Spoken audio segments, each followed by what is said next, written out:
In 2013, I was scheduled for an emergency gallbladder removal, and I went completely under. While I was under, I could hear everything.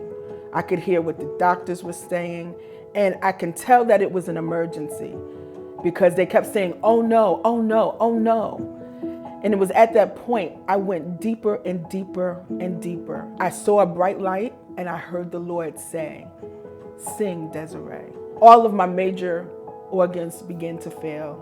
I had coated blue and I had died on the operating table. They were cutting my throat to make a trach so that I could start breathing again. But before that they can open up my throat, I started singing. And all of a sudden everything started coming back and I started to breathe. And the Lord brought me back. When they took me out and they stitched up my throat, the head nurse said to me, "Darling, a song saved your life."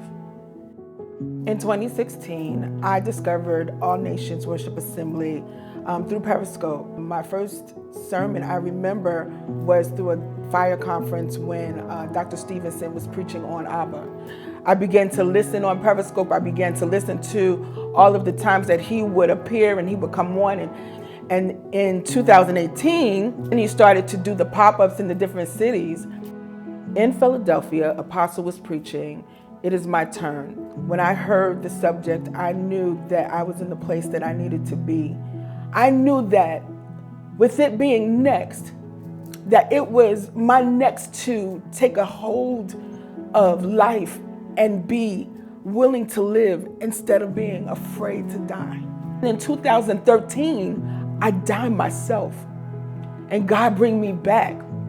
That should be a testimony. That should be a miracle. And it was a miracle. Every year after that miracle, I was wondering, am I celebrating the fact of the miracle or am I afraid that I'm going to die again? I was tired. I was tired of being afraid. I wanted to be free. I wanted a night to sleep. I wanted to lay my head down and rest. I knew I had to be next. I had to be next to freedom. And that's what I looked for. I looked for freedom that day.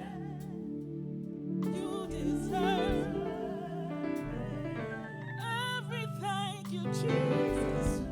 A few months later, after the Philly pop-up, New York was announced. I knew that this was my opportunity to finally experience the service, experience Dr. Stevenson live. I found myself there one service, then from there I was serving as a volunteer.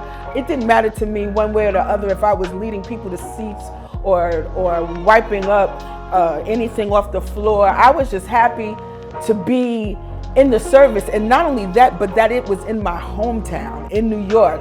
This transition in my life into a place where I can say I am being fed, that I feel free, and that my freedom is continuing.